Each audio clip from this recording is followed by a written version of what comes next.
I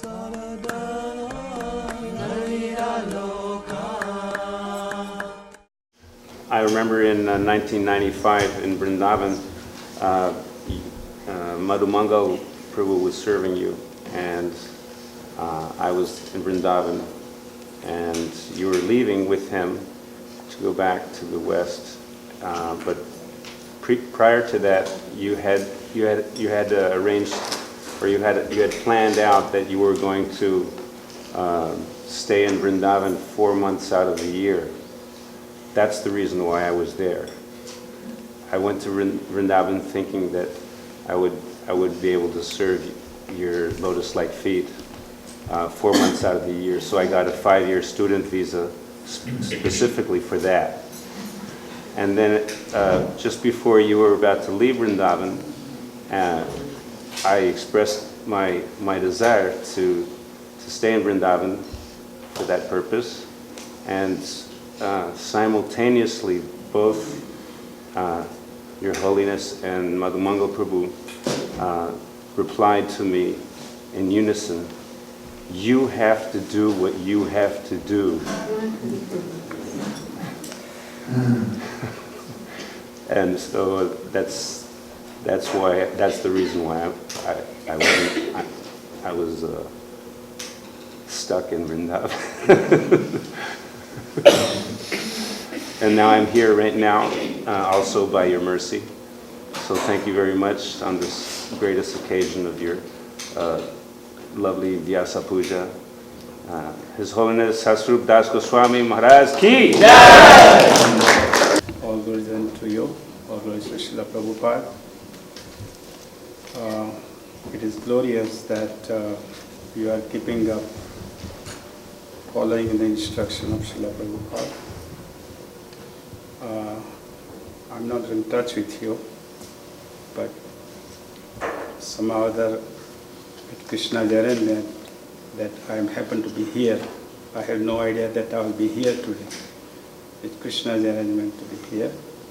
And nice to see you. And it's glorious that you are keeping up Srila Prabhupada's instructions. Hare Krishna.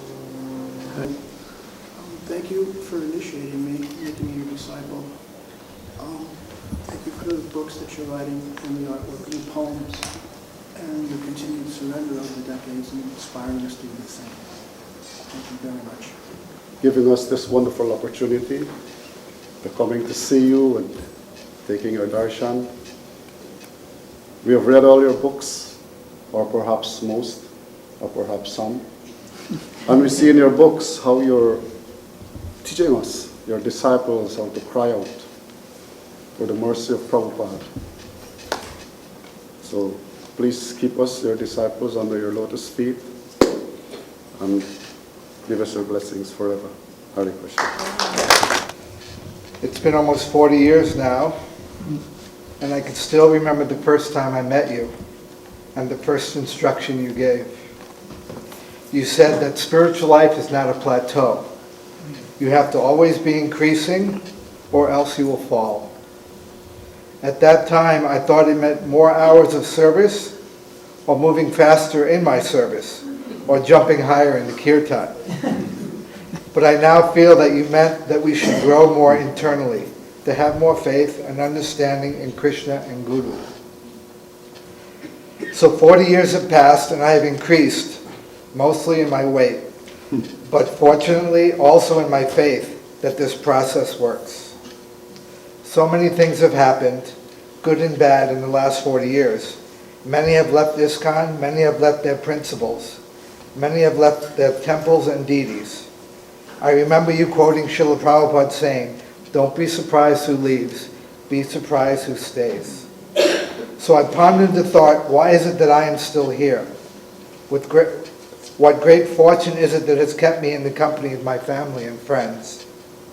Like I said, so many positive and negative have happened during ISKCON's growing pains.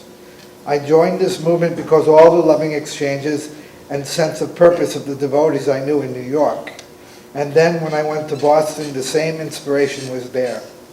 But as the years went on, I felt a lacking a sense of betrayal almost, that the devotees were not so pure in heart and mostly just looking out for themselves. This was my own lacking.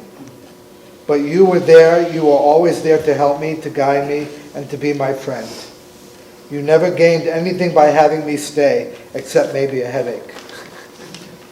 Over the years, I've seen some of your disciples lose faith in you. I've also had my quote-unquote hard times, sort of speaking.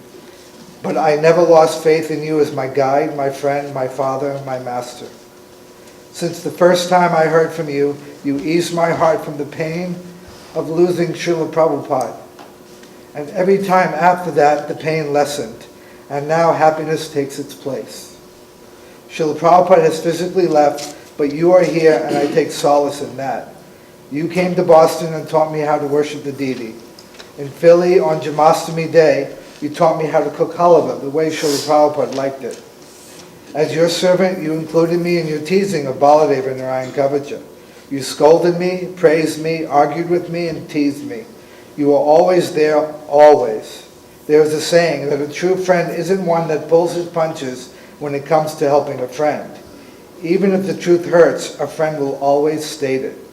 You were always that friend, and I hope you will continue to not hold back if I'm misbehaving in any way. After thinking about it, I realized that the only reason I am still here, the only reason why I'm still chanting and worshiping the deity is by your inspiration, your example, and your mercy. Thank you for always being there and for being the continuous example of a true Vaishnava. Your servant and son, Damarada.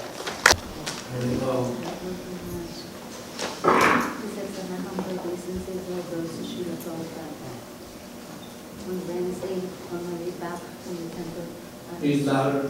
I was thinking of how I would express my gratitude to you on this special day of your dasa Puja. Many thoughts went through my mind. I thought of how excited I would be to see you, and I am really excited. I thought of your loyalty to Srila Prabhupada and how personal and caring you are. I thought of your writing and drawing, and of your baby children. And then I thought of your japa report. I feel great inspiration, and I look forward to reading it daily. It is a japa retreat daily. The cowbells go off at 11 p.m. You go to the room where the deities of Radha Govinda are and bow down. You hear the holy name. You try to avoid mechanical chanting and listen intently to the mantra. You hold on to the beat until you recite the 16 syllables. And if your mind wanders, you go to back onto the 7th mantra. Your daily drawing of the Sankirtan Party is a daily reminder of the mission of Lord Chaitanya. Thank you, Guru Maharaj, for your very special things.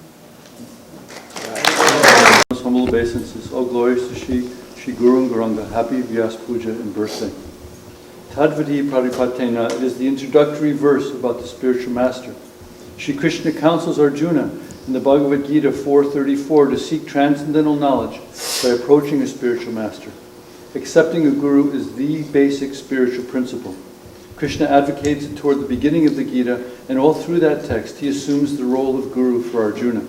But knowledge can also be found in books. Yet Krishna didn't advise his friend to just read the Puranas. He told Arjuna to approach a person. Why? I thought about the unspoken consequences that came from following this instruction. Krishna can be a trickster.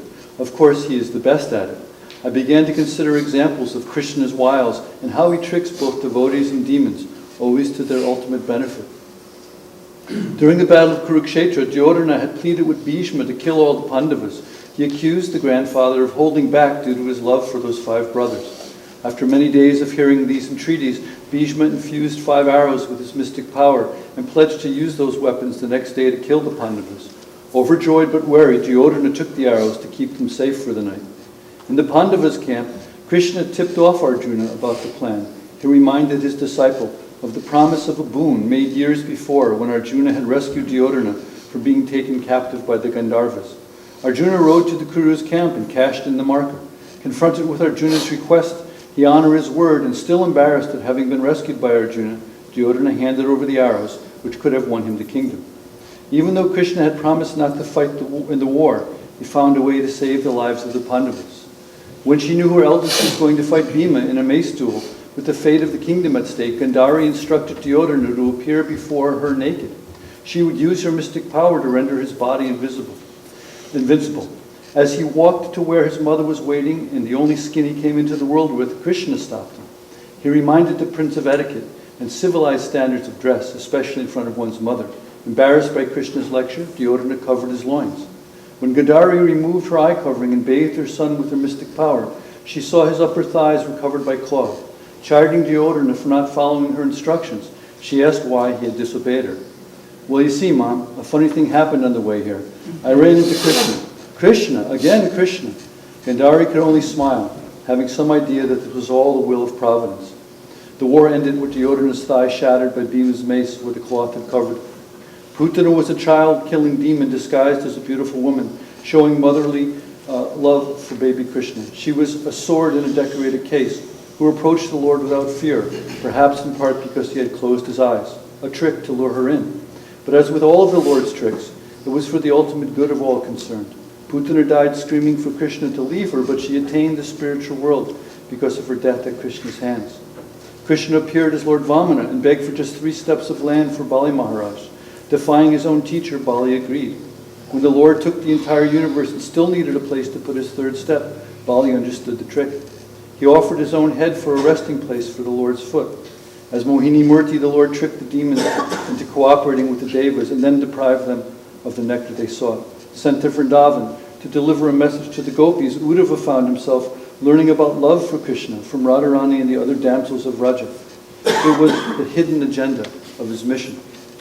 Thinking of these pastimes, I saw this Gita verse also had a hidden or at least unspoken agenda. The seeker approaches a living representative of Krishna for knowledge, and what happens? A relationship, a personal connection, exchanges of service, and then love. You come looking for answers and end up with a loving attachment to a person. This in turn binds you to the spiritual path. Krishna's directive to Arjuna didn't include developing love for the spiritual master. He doesn't tell his friend an emotional bond to a guru will result in making up for any doubts and keep him on the path. But isn't that the natural consequence in this tradition of personalism and devotion? There is the unspoken treasure in this verse. By serving the spiritual master and by the guru's reciprocal imparting of knowledge to the disciple, mutual love develops. It is a love which carries one through doubts, rough patches, and the storms of one's own mind throws in the way of spiritual progress. At least that is the way it works for me. When a doubt appears in my mind about some esoteric point of philosophy, or I try to fathom the unimaginable and fail, when my faith falls short, my reflex is to balance it against what I feel for you. My doubts and failures always end up seeming smaller and irrelevant. I think this is the trick Sri Krishna hid in this verse. It's a good one. I don't want to think of where I'd be if I hadn't fallen for it. The sages at Namasharanya, grateful to be in his presence, told Sutta Goswami the value of a moment's association with the devotee of the Lord cannot be compared to the attainment of the heavenly planets or liberation from this world. I pray to remember this when I see you, when I hear you speak, and especially when I sit in my favorite place in the world, at your feet. Your servant and friend, Kirtan Ras.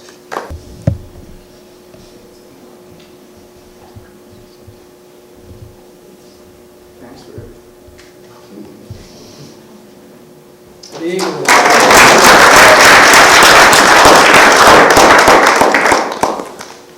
Krishna Balaram has joined us as a permanent member in our ashram at Vrindavan. And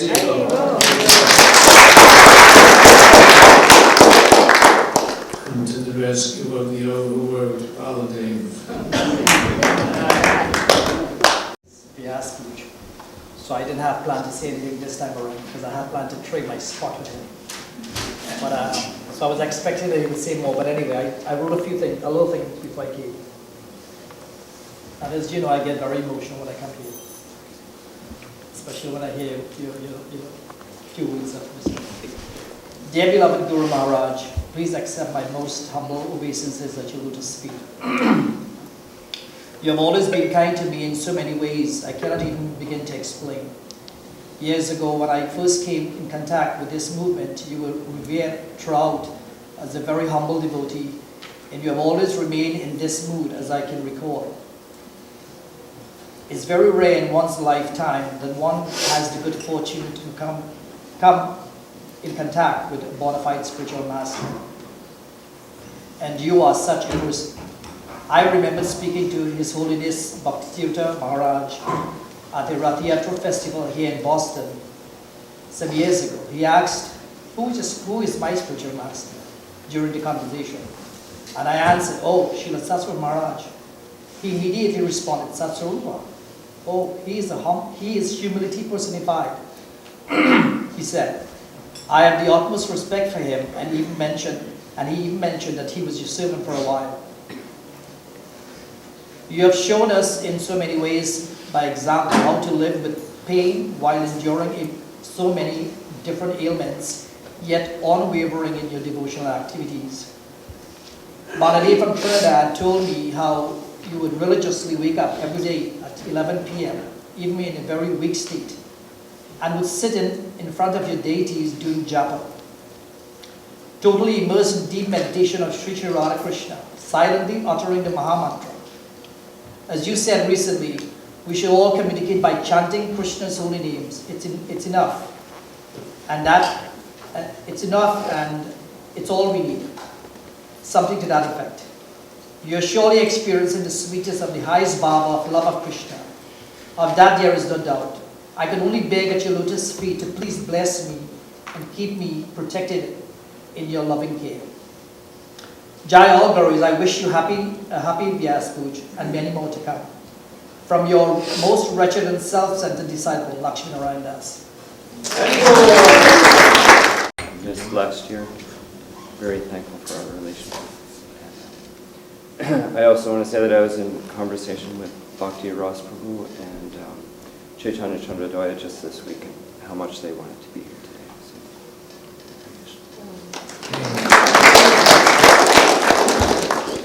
As I usually say is when I got initiated first by Prabhupada, and then when we got second initiation from Guru Maharaj, and one of your instructions was that it's like when Prabhupada in the later years, he had thousands of disciples, and you couldn't just go to see him very easily. And even if you were initiated by him, you couldn't just say, but if you were with Guru Maharaj or Tamal Krishna Maharaj or somebody, if they said, well, I'm going to see Prabhupada, you come with me, then you could easily go see Prabhupada. So that's been the guiding principle of everything, and not just for somebody who's been first initiated by Prabhupada, but all of us, we're all in the same position. We're all trying to go connect with Prabhupada in disciplic succession and go to Krishna, so that's been my guiding rule. We used to listen to the tapes in the kitchen all the time, and, along with Prabhupada. And that was one thing that I always heard. dasa Goswami Pranam. Satsvarupa dasa Sadhu Bhushanam. Bhakti Granthana Naipunyam Bhakti Granthana. In our prayers we sing Sakshad Haritvena Samasta Shastre. That the spiritual master is Sakshad Hari, Lord Hari himself. It's said in all the Shastras. Kintu Prabhur Eva Priya Eva Tasya. But he is the very dearmost servitor of Lord Krishna. So we're very fortunate to have spiritual master who is in line with Srila Prabhupada, but not just any person who is in line with Srila Prabhupada. But Vinitam Sadhu Bhushanam, one who has always maintained, like Prabhupada was saying, his constant humility and always exemplifying all the qualities. So, dear Guru Maharaj, thank you very much. When I was first coming in touch with Krishna consciousness, I used to get these Back to Godhead magazines, if you remember those really beautiful ones from the 80s, they're really nice. And my favorite part was rushing to the back, the very last page, and read the editorials. And that was my favorite article in the whole magazine. I didn't know who was writing it. So I'd look at the bottom, it said SDG. I wonder, who is this SDG? I want to find this person. And so I was searching and searching, and I found out that this is, this is our spiritual master, and said, this is going to be my spiritual master, But I found, Guru Maharaj, through your valuable and wonderful books, the most important instruction is a recurring theme. Sometimes it may be stated, may not be stated explicitly, but it's a recurring theme in all your books. To value this gift that Srila Prabhupada has given us. Always value it. It's very valuable. To value his instructions.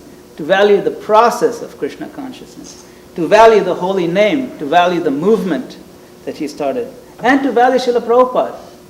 I have not met anybody who has written so much glorifying Srila Prabhupada with so much love. And that no matter what difficulty life brings, the shelter of Krishna and his devotional service will always be there. It's always available for taking. Thank you for reorienting my life always to what is valuable. I could not digest the books of Srila Prabhupada without first reading your books. And this is like what the mother does. The mother helps digest the food. In Africa there's a method. I was born in Africa, and the mothers there, what they do is they actually chew the banana first before feeding the baby. So this is like reading, when reading Guru Maharaj's books, it's like reading the essence of Prabhupada's message, but we get it to the extra sweetness, extra love, and easy to digest. So I really value Guru Maharaj's books. I remember when I was first aspiring for initiation, and I met Narayan Kavash Prabhu in Gitanagari, and I told him I'm going for aspire for Guru Maharaj. He said, don't you want someone who is more accessible? That back then even you couldn't just go up to Guru Maharaj and just meet him. And I said, well, he's the most accessible because he's writing all the time, and he writes back too because he has the time to write back. So he writes his books and he writes letters and he always writes back. And so I think he's the most accessible. So Narayan Kavash Prabhu was very happy to hear that, and he said, okay, I think you found the right person. So thank you, Guru Maharaj, for always being there for us. And for keeping us in Srila Prabhupada's shelter and keeping us in your shelter. Srila Guru Maharaj ki jai. I remember, I guess it was the early 80s, and you were in Vrindavan, and somehow I was in Vrindavan. And there was a meeting. We were going to have a meeting, so I came in, and you were sitting in a chair, and there was a chair in front of you. And your servant came in, brought a glass of water, and put it at your feet, and he left. And you looked at the water, and you looked at my chair at the bottom where there was no water. And so you jumped up and ran to get some water for me. So I thought, now this just isn't right. The spiritual master getting up to serve the disciple.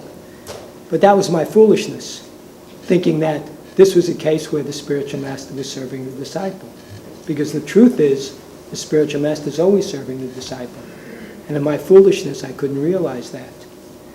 When I was thinking what to write for this year's offering for your Vyasa Puja, some thoughts came to my mind, but for some reason they were sort of familiar. So I went back and I looked at my last 8 or 10 offerings, and I realized I always say the same thing. And what can I do? So I thought of what Ramananda Roy said to Lord Chaitanya when he first came to Jagannath Puri and went to see Lord Chaitanya first before seeing Lord Jagannath. So to paraphrase what Ramananda Roy said, well, the writing hand is the chariot, and the heart is the charioteer. Whatever the heart says, the writing hand has to write. There's so many things that I have to be thankful to you for. Your example as a completely surrendered, dedicated disciple, 100% surrendered to Srila Prabhupada, and enthusiastically, unhesitatingly willing to carry out his instructions regardless of any personal consideration. And then your bravery, your transcendental bravery, willing to speak out during the old zonal guru time, in spite of taking so much criticism from your guru godbrothers, but willing to speak out what you felt was right. And then your daring and your visionary efforts to spread Krishna consciousness in so many different mediums. Your poetry, your fiction, your painting, in spite also of some criticism that might have been levied at you.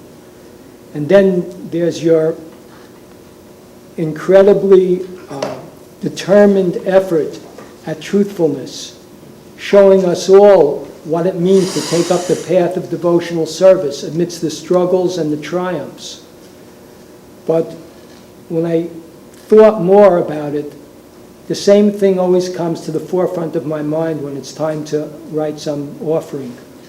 And that is how, in spite of everything that I've done, your unwavering willingness to extend yourself to me, your mercy, your compassion, your kindness, and your love towards me. As Bhavananda Rai said to Lord Chaitanya, you've purchased me for a proper price by these things. There's very little I can say in reciprocation or an expression of heartfelt gratitude except thank you. Thank you very much. Okay, well, dear Guru Dev, please accept my humble obeisances. All glories to you and all glories to Srila Prabhupada. Today, your appearance day, is a day to remember and a day to cherish you and all that you have given not only to me, but that you have given and are continuously giving to the world. It seems daunting to try and list all your wonderful qualities or the number of your many accomplishments and your many gifts to the world. You have surpassed any description of this mortal world. You take your place as a Nitya soul, a great Acharya who Krishna has empowered. I see you daily, and daily I am amazed by you. Another poem, another meditation, another prayer, another painting, another book. You overflow with Krishna prema and you flood the world with it. I know that you do all these wondrous things not from the safety of a place without suffering, but even while you live in this mortal world, while you suffer its pangs and its miseries along with all of us souls who are receiving your mercy. You live among us, and you are not exempted from the trials of this world. You suffer them, and you rise above them, even while the weight of the material world continues to cause you pain. You are a real person, carrying all the weight that we all must carry in this world. But you, by your austerity, by your faith, and by your love, not only bear your own pain, but you bear our pain as well. And while tolerating it all, you show us how to rise from it, how to love Krishna, and how to help others. You show us by doing it yourself, unrelentingly, in every minute of every hour of every day, you serve your Guru, Srila Prabhupada, and your Radha and Krishna, Radha Govinda. And if it was not enough, and if that is not enough, you teach while you love. You exude your love, not in some ephemeral way, but in the hard way of everlasting results, in books and paintings and poems and prayers and letters, and by your example. You give the greatest of gifts, and then you give them again and again. So no one from this time, from your time on this earth, you cover this earth with arts and books, so no one will be bereft of guidance from this time on. Guidance out of the material realm and into the eternal loving service of Krishna. You, my dear Guru Dev, you are my miracle.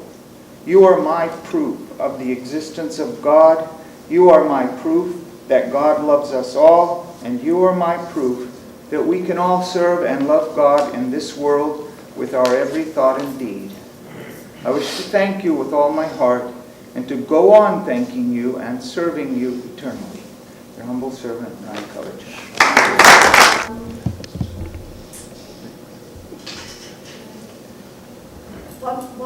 How much I'm blessed to be your disciple. You will be in my life. In the worst time of my life, you will be there with me. I just pray for your blessings so I can still going on in this path of spiritual life.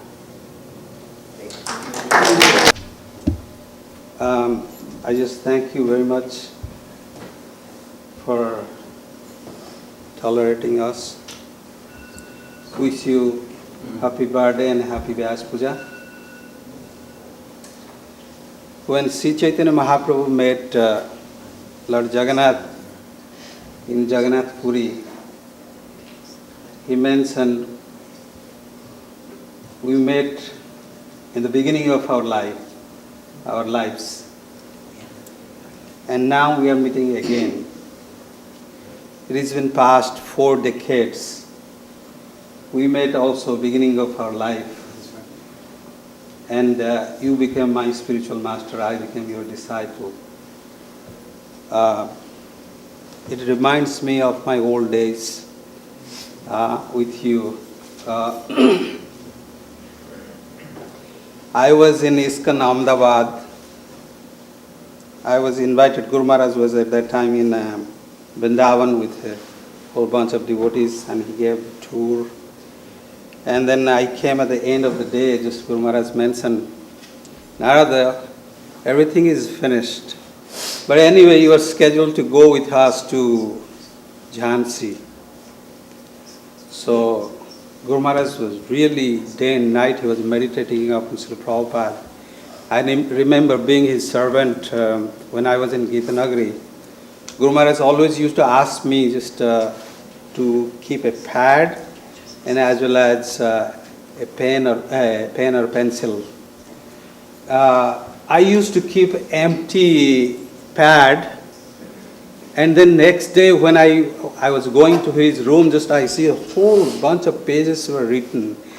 Guru Maharaj was always absorbed in thoughts of Srila Prabhupada. So Guru Maharaj already wrote about America and other parts of the world for Srila Prabhupada's Lilamrita. And the first volume was supposed to be printed, and just that's the purpose he came to India. And we were supposed to go to Jhansi. So there are 4 devotees. I'm saying just it's serious, but at the same time it is humorous. So the 4 devotees were going. Baladev was not there. Myself, Guru Maharaj.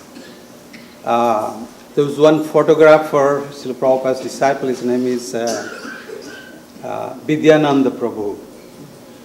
And Gaur Purnima. So we 4 of us were ready to go the next day. A horse cart was arranged, and we were ready to go. So Gaur Purnima was going to sit with Guru Maharaj in the front. Guru Maharaj said, no, just let Narad come and sit with me. So the moment I went and I sat next to Guru Maharaj put his arm on my shoulder. I was just like a baby on the mother's lap. So the moment just I sat with Guru Maharaj, I was a bit embarrassed, And then Vidyananda Prabhu and Gaur Purnima, they went to sit at the back of the horse cart. And the moment they sat on the horse cart, so the horse, all 4 legs went up, and the horse was saying, meow, meow. So Guru Maharaj was holding me very strongly, and we were at 45-degree angle, we were high up, me and Guru Maharaj were watching high up in the sky, and he was holding, my spiritual master was holding. And my disciple is being always protected by this spiritual master. So Guru Maharaj was holding me very strongly. And then just the cart man came and just he pulled the horse down, and the horse 4 leg came down. And somehow or other I was thinking we are supposed to catch the train, certain train in India. And just if that train goes, then our whole passage, the amount we paid, just that's going to be finished. So I hope the horse can make it, just pull it. But somehow or other the horse pulled us. And then we were all just going. And then on the way, just at that time, I'm talking about 79 or 80, sometimes like that. So on the way, just Vrindavan, the roads are very zigzag, very rough at that time. Now it is big city. So on the way, dirty chickens, they were crossing the road. The dirty hogs, they were crossing the road. The dirty dogs, they were crossing the road. And just I was kind of a smiling mood looking, just Guru Maharaj was holding me from my shoulder, and just I was walking backside and watching, Gaur Purnima, and just I gave a little smile. So Guru Maharaj, what he did, just he sat me. He said, you should not laugh at these animals. You know that? We are not able to stay. We are just coming to take Radharani's mercy, Krishna's mercy. We are coming to Vrindavan Dham. But these jivas, to whom you see their dirty hogs, dirty dogs, dirty chickens, this is the last snare of their life. They must have made some offense at the lotus feet of Krishna or his pure devotees. That's why just they become this animal. But they are born in Vrindavan Dham. They are much better than us. So they are more advanced than us. After they leave these bodies, they will go back home back to Godhead. Guru Maharaj was preaching on the way. I was very embarrassed. So then anyway, just we went and we caught train and just we went to Jhansi. We went to Dr. Shastri's house and we stayed over there. And Guru Maharaj told me just, it was my business my service was to translate Guru Maharaj, those who do not understand English. So, and also just Guru Maharaj told me that I want you to be like expert American businessman, that you should call all those people just Prabhupada met and Prabhupada had an interaction, that we can go and meet within no time. So I was trying to call and it was very hard for me to get together. So finally, the appointment. So finally, I got one person. She was member of MLA, member of the Legislative Assembly of that constituency. So her name is Suryamukhi Sharma. I'm pretty sure Guru Maharaj remember that. Suryamukhi Sharma. So she didn't speak English. So it was my service to Guru Maharaj that I was translating. Very precisely Guru Maharaj asked, okay, in a minute, I'm done. Very precisely Guru Maharaj asked, Narada asked her, did they stop? She was one of the main organizers over there. Did they ask Srila Prabhupada that Prabhupada cannot form league of devotees over there in that Radha Memorial Hall? So the moment I asked, the lady, she's an older lady, she was kind of mumbling, she was very hesitant to say, a sadhu has come in saffron dress, and I have to tell no, she was very reluctant. And Guru Maharaj asked once, twice, thrice. Finally, I was very insistent, and finally the lady said, yes, we did say to your Guru that we cannot give that Radha Memorial Hall for League of Devotees. And failure is the pillar of the success, and now we see His Divine Grace A.C. Bhaktivedanta Swami Srila Prabhupada, and he has established International Society for Krishna Consciousness, which is flourishing in all over the world, and his disciples and grand disciples, and we are trying to carry out. So I just pray to Shri Radha Govindadev, Shri Gaur Nitai, Srila Prabhupada, and the predecessor acharyas, that they may shower the causeless mercy upon our spiritual master, that he may live long, happy life, and that he can give us his association more and more. Srila Satsvarupa dasa Goswami Guru Maharaj.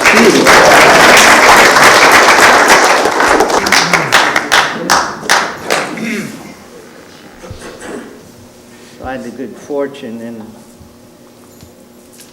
1978 to get initiated and travel with Guru Maharaj for a couple weeks. And then at our departure time, I asked him what personal service I could do. So he handed me a manuscript of his purports to the Hamsa prayers and $75. I was clueless. I'm still clueless, but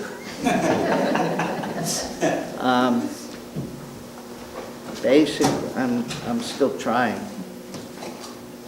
And he's basically given us all that same service. So this isn't something new. It's always been on his mind, and I'm personally always trying to carry out that service, and it's very rewarding. What's in a personal relationship, you try to find out what is pleasing, especially to the spiritual master who has the backdoor key to Goloka. And so I really appreciate that right from the beginning. You engaged me in something so dear. And I'd just like to share with everyone that it really is dear and it really is personal. Doesn't mean other things aren't, but I know for sure this one is. And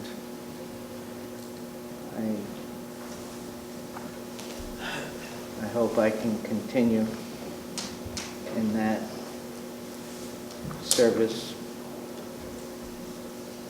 and in that way continue getting your mercy and your love through that service.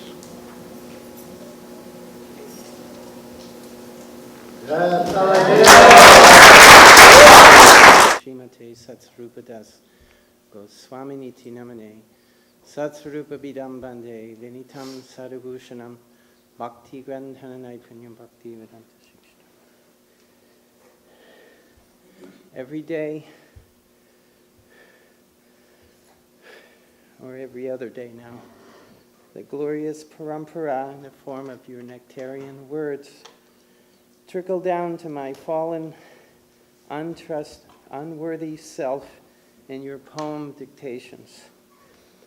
Every day, your originality, every day your encouragement, every day your pauses of scrutiny as you carefully read through a struggling typist's attempt to keep up, and your loving push of chastisement when I fall behind. Nandarani's faster. She gets her typing in on time.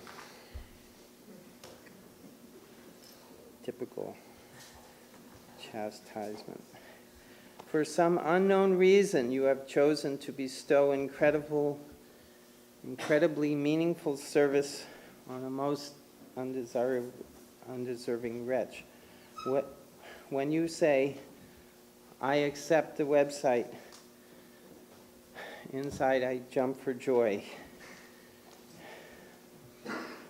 Guru Mukha Padma Vakya Sitete Koriya Akya, your glorious sound vibration is central to our consciousness and moves our very lives.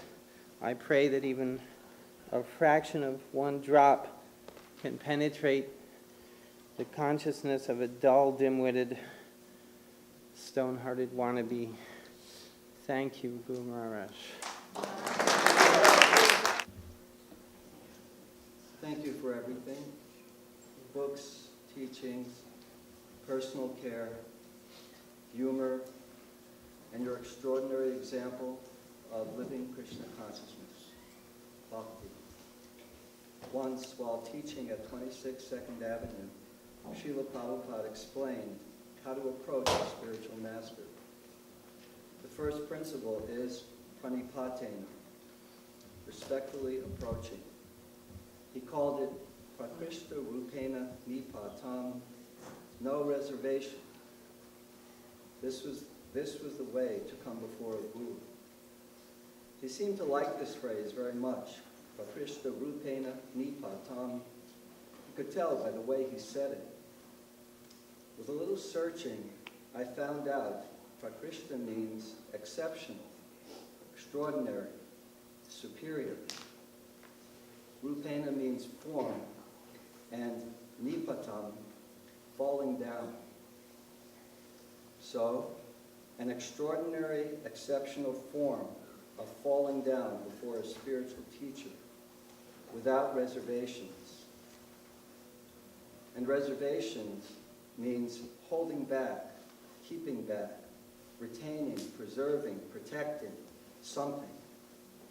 Srila Prabhupada recommended no reservation. Guru Maharaj, you have generously shared your story of personally coming to the point of perpetual pranipatena. Surrender and service without reservation forever. Thank you. It gives great hope to your fallen servant.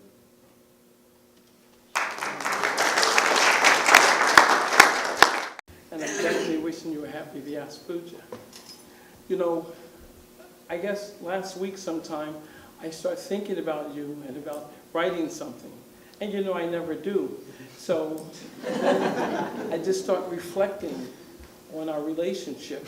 And I was thinking about you when I was a young man, how I would go and come to see you. And when I would greet you and you're coming, I would say, Guru Maharaj, I have a story to tell you. And I used to tell you stories about book distribution. And at that time, sometimes you make me wait to tell you a story. Sometimes you let me tell you right away. But that was the beginning of our relationship. Pretty much just telling you what happened on the field with book distribution. And, you know, at that time, our entire family pretty much was synonymous with the name of preaching. You were always preaching and guiding us in such a way. I remember when you wrote that, the small book, distribute books, distribute books, distribute books. And the whole zone, we were so enthusiastic. So the devotees were distributed from Boston, Philadelphia, New York, Washington. And you had all these different parties distributing so many literatures. Ron Roy was with the BTG party in New York, and he had it in the Stringer, and Washington. John Mastamy, he did the work in New York or in Washington. But we were always distributing so many literatures. And I thought, well, and then you start writing and we start distributing your books as well. So I was thinking, well, that was a long time ago, and I think I was younger, my body was younger, and I could get out like that. But now I feel like I'm so much on the volley conception of life because I'm aware that my body's older, and I think, well, I can't do it. But I kind of want to do it. And I was thinking that the last time we met, we spoke about your books and how you have extra books. And me and Vishnu Radhanam were going over how many books we have in his garage and how many I still have. So then I thought, well, for your Vyasa Puja, maybe I could, you know, really take a giant step and take a vow that I'm a little scared to say it, but I think I might can do it. So I am going to take a vow to say that before the end of this year, I'll distribute 100 of your books. But you know, to you that also means they got to be paid for it. And to really do it, I have to send you the money that I distribute the books, like the old days. So That's a lot of Philly cheesesteaks. So I think it's a start because I want us to get together and start distributing these literatures. So I think if I could do it, then it'll work again. So anyway, that's my Vyasa Puja offering. Hare Krishna. Thank you so very much.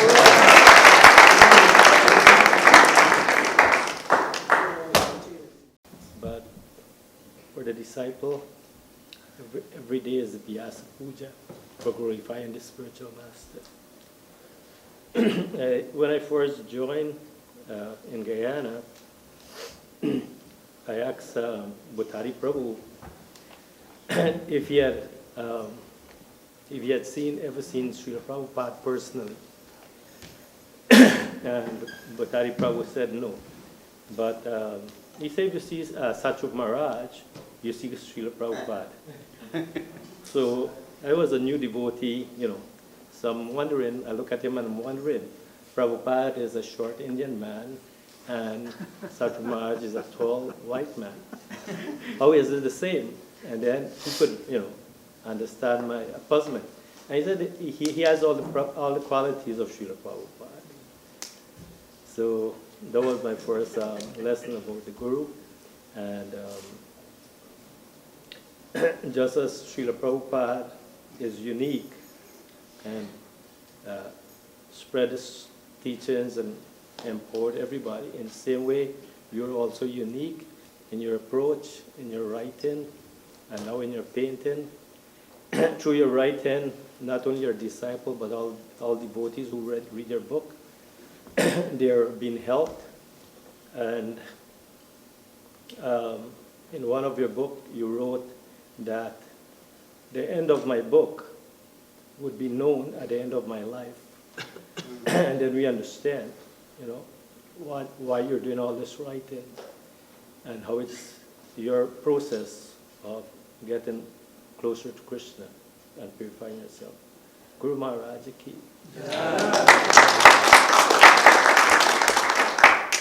Life, or that you've been sent here by the transcendental system of Lord Chaitanya to further the Sankirtan movement. And,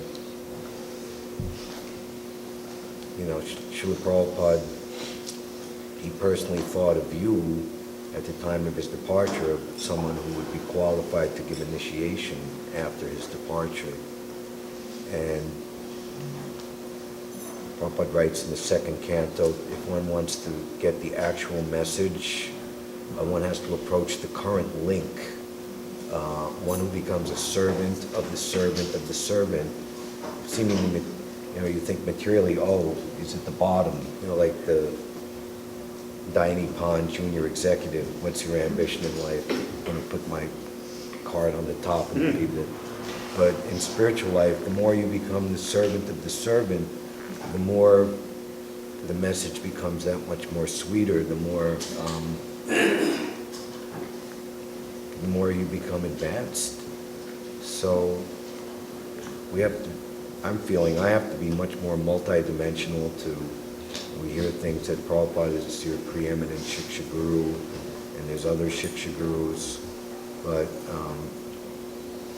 our heart has to be so big and broad that we can honor the relationship, fully and properly. I've had the fortune to be situated here in New York. You've been here for 5 years, and I've come up like every year and spent a few months, and my main activity has been assisting Baladev to keep everything going, and I feel completely satisfied that by doing that service to you.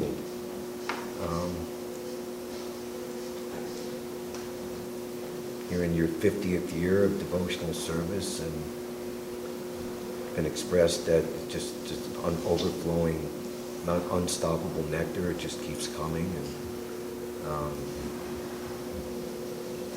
I feel very blessed and very fortunate to become your disciple, and I want to beg forgiveness for any mistakes or inadvertent inattentiveness over the years. What I'm trying to do now, I'd like to offer this to you for your pleasure, trying to make Harinam happen in New York. It's been a lot of anxiety, a lot of austerity, and sometimes I feel myself pushed to the breaking point beyond my limits, but somehow we're trying to keep it going. I wish I could be a little more. I'd like to be able to write more letters to you, like I did in the olden days. Have the presence of mind to step back from the fight and also be a little bit more sensitive and contemplative. Thank you very much.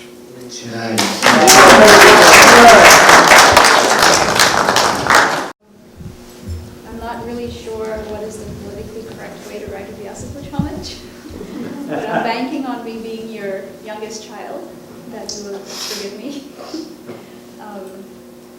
I'm so happy and honored to be in your presence today. The last time that I saw you was maybe 7 years ago, but it doesn't feel that long. I've always told you that I don't feel like you're far away or missing because you've always been a huge part of my life. I have a small present that I will give to you later. Around the time that you gave me initiation, a devotee told an old pastime of you receiving a bottle of cologne and a pair of bunny ear slippers as a Vyasapuj present from someone in the Caribbean. And you joke that, what would people say about you if you were to wear cologne? So I promise you that my present is not a bottle of cologne.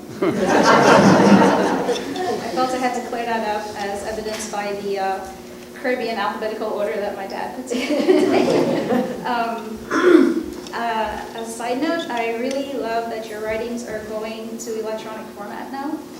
In your intro to the Legacy website, you talked about writings and books that are not old but new readings and that they're completely relevant to the new generation of devotees, and I couldn't agree more. By the way, as a heads up to Ishvara Govinda Prabhu, all but one of the books on the missing books list that you read this morning is owned by Baladev from Trinidad. However, good luck getting him to share them. I love you, Guru Maharaj, and happy Vyasa Puja. I think it's really important because it's not just that we've had such an incredible opportunity to take care of Satsvarupa Maharaj, but he actually came to my daughter's basketball game because he realized how important it was to our family. And at the time she was, this is Kalini, who's now almost 20, and she was a 7th grader, so a long time ago.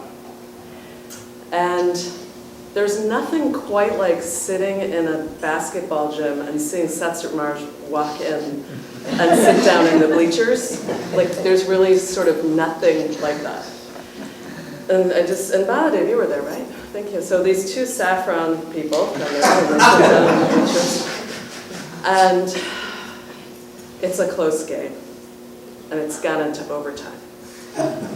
And my daughter, with 2 seconds on the clock, has to score 2 foul shots to win the game. And she does it. And I just see Maharaj jump up and go, Haribo!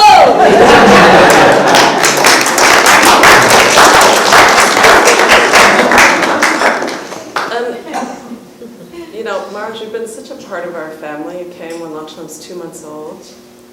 And in fact, my seva at the time was I would make a snack for Maharaj, but every day Lakshman would go sit in his lap.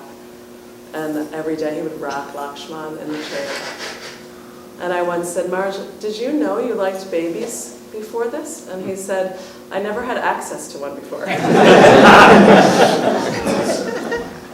Before the basketball game, when Kalini and Baji were little girls, Kalini was, Lakshman was born in 2002, so Kalini was maybe 7 or 8. She was 7, 1st grade. And Maharaj would, every day, Kalini would go upstairs with Maharaj, and she was just this little blonde, curly-haired thing, and worship Radha Govinda with Maharaj. Yeah. And he would sit in the chair, and she was the same size, standing up as he was sitting in the chair. And she knew how to do it so perfectly, because he sat with her and taught her each little detail. So you can't imagine, like, what... I know this is embarrassing, sorry, but it's really good for me to be able to say this. I can't imagine what that's like, actually, to have that kind of relationship, and also that, I don't know who else would do that. Who would do that?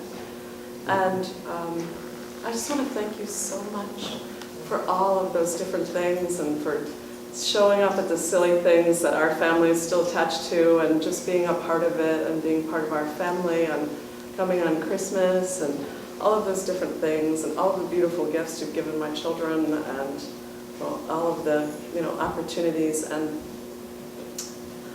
I want to say that also one of the most important books that I ever read, and this will show you my level of philosophical attachment, but I considered it to be very philosophical at the time when I first joined, was Nehemiah and the Mouse. I read it all the way through, and it was parallel to the experience I was going through, and it made me take shelter, and I'm grateful for that. So thank you very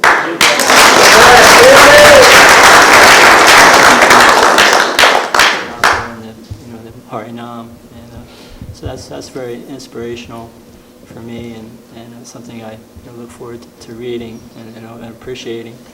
There's not always an emphasis on the the holy name, or we have these japa retreats and kirtan retreats, but as far as Harinam goes, it's not very much emphasized. So I appreciate that section every entry that you make, and I want to thank you for the opportunities to come personally serve, which I do every year for a short period of time, but I always look forward to that. It's like I just wanted to comment that a lot of your God brothers that I regard highly, they all have a high regard for you, and that really has a positive impact on me. When I come and serve you, I see your dedication, your sadhana, and your example is always exemplary, and I appreciate you for all of that. Hare Krishna. To perfect ourselves, teaching us by your pure and perfect example, while writing with such clarity, we are receiving your precious help to hear and feel the mercy and instructions of Srila Prabhupada. So much of what we know about Srila Prabhupada has come from you, Guru Maharaj. On this year, where we are recognizing so many 50-year anniversary events, I would like to recognize what a wonderful gift you have provided by sharing with us Prabhupada's events and stories. This is, of course, culminated by the epic classic Prabhupada Leelamrita. A godbrother of yours offers, Maharaj is not just giving us information about Prabhupada, he is giving us love for Srila Prabhupada. I would like to share an event that some may remember. One night, the BBT truck drove up to the West 55th Street Temple. The driver extended his 20-foot-long rollers, and one after another, the cases of books came rolling into the temple entranceway. We made a human assembly line and stored the books on the second floor, all but filling the Sankirtan room. There were literally thousands and thousands of books. The book, hot off the press, was planting the seed. We as your disciples were exhilarated. For the next couple of years, we felt it was our mission to distribute these books all over the world, but simply by distributing to the people we met on Fifth Avenue. In my life, this was a most special time. Thank you so much for this very special gift of remembrance of Srila Prabhupada. You are offering us the most precious gift of setting the example of complete conviction and dedication to Srila Prabhupada. Thank you, Guru. Most of us said about your books and your website. There's two of them amazing on your preaching. And sometimes I meet people and they ask me, "Who's your Guru Maharaj?" And when I say your name, some people don't know, but as soon as I will say, "Oh, you know the Prabhupada Leelamrita? That's my Guru Maharaj." "Oh, yes, yes." So people know you by your books, by your website. Some people have never seen you, never met you, but your preaching is going on. Especially now with Prabhupada meditation. Every day is on there and down about the first page. So more and more you're giving us Prabhupada, and your website about the Japa report is very inspiring to me and so many others. So I just wanted to thank you for your saying and all the inspiration. Yeah, I can't, I've gotten Prabhupada's books through my dad, of all people, and for me it was trying to figure out how to deal with the devotees was going to be the interesting project. And I finally worked up the nerve to go to the Boston Temple, and I'd been scoping them out driving down Commonwealth Avenue. So I went, and I remember, I think it was Mukta was there that day, and Prabhupada Maharaj Das now. And they brought me in, and it was lunchtime, and I remember Mukta was telling me, like, "Oh, this person's coming in a few days. You should come back. Sunday, feast, blah, blah, blah." And I made a note of it. Okay, I'm trying to just deal with you guys right now, but maybe I'll come back. But I didn't. That was July. That was July, late 70s, 78, I guess. And then that summer, I'm just thinking about it. I've been reading. I see what the temple's on. So do I go back to school or do I make the break? And so I decided I'll try to make the break. And so I came to the temple Sunday feast, and I stayed one night, didn't go back to school. So, and then there was another devotee, another disciple of yours, I guess, Mangala, from Trinidad, and he was saying, "Well, you're going to stay for going to stay?" And I said, "I don't know. I have to go back to school." But he says, "Well, you have to stay for Rath Yatra, which would be the first Boston Rath Yatra in a few days," because he says, "If you miss Rath Yatra, you miss the whole world." And his eyes lit up. So I was going to stay, but the thing that actually ties into Vyasa Puja, but you were coming then too. That was like your second visit to Boston, as the new system after Prabhupada.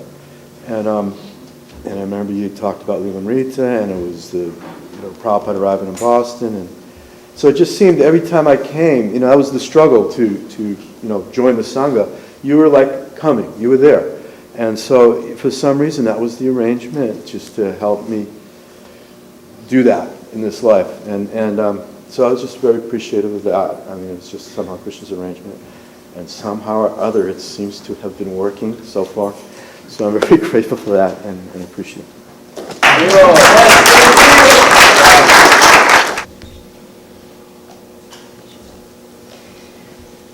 I'm not very good at writing Vyasa Puja homages. I have a lot of disjointed ideas floating around in my head, but I'm feeling some enthusiasm today being here with all of my God siblings and in front of my spiritual master.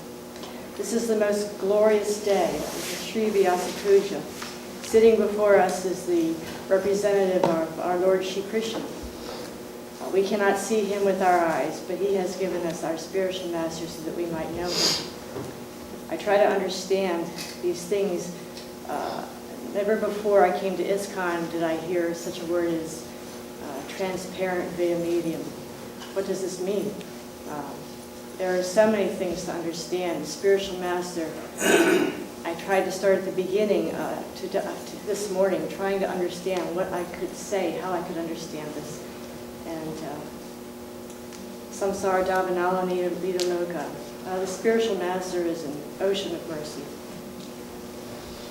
So I keep thinking about that. What is this ocean of mercy? It is Krishna, and it is coming through the spiritual master. Srila Satsvarupa Maharaj is an ocean of mercy. The ocean is deep and broad. Satsvarupa Maharaj's his love is deep. His compassion is broad. The ocean has got waves that are coming constantly, and he's giving us these waves of books. I offer my obeisances to my spiritual master 3 times a day at least. Vande Guru Shri Charanandit. Thank you very much.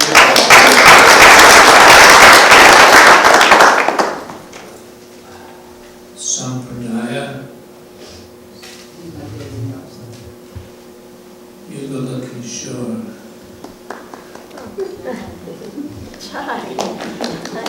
I did write something because my memory doesn't always allow me to remember what I was thinking to say, so I'm just going to read that. It was like a lot longer, but I scratched out all these other things that just short and simple. Dear Guru Maharaj, please accept my humble obeisances. All glories to Srila Prabhupada. Happy Vyasa Puja Day. I'm so fortunate to be part of this celebration. Thank you for accepting me as your disciple. You are an inspiration to me and so many others. In spite of all the obstacles in your life, you continue to dive deeper into being a genuine devotee of Krishna and a true disciple of Srila Prabhupada. You're showing us the path back to Godhead. Your honesty and sacrifice is an inspiration to me, and I hope to make you proud by following your good example. I hope to help in some small way to advance your mission so your legacy will live on. With love in my heart, your servant. To celebrate your Vyasa Puja with all these wonderful Vaishnavas. And more so to have a chance to say a few words of glorification to you.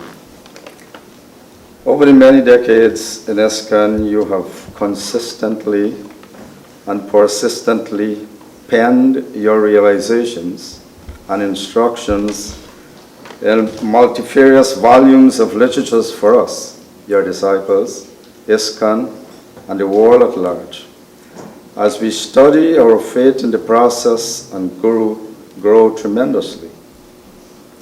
In addition, you gave us galleries of unique and colorful paintings, like these here, to stimulate our mood for the Sankirtan dance, especially like these here. As an ISKCON representative, your example as a renowned sadhu is encouraging. You have bravely traversed this path in all its ups and downs over these numerous years. Thank you very much and happy Vyasa Puja. Happy Vyasa Puja. Happy birthday. You have demonstrated your love and devotion to Srila Prabhupada by compiling the Lilamrita. With great care and attention, you collected all the details needed to complete your great work.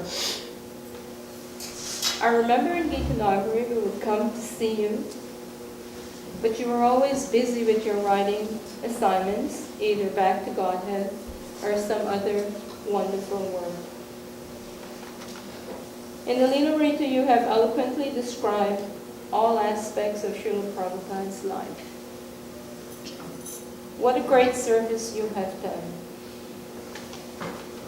I want to thank you so much for taking the austerity to complete this great gift to humanity, for as we all know, no one has shown such great mercy to humanity than Srila Prabhupada. So, thank you, Srila Satsvarupa Maharaj. May you always continue to glorify the lotus feet of Srila Prabhupada.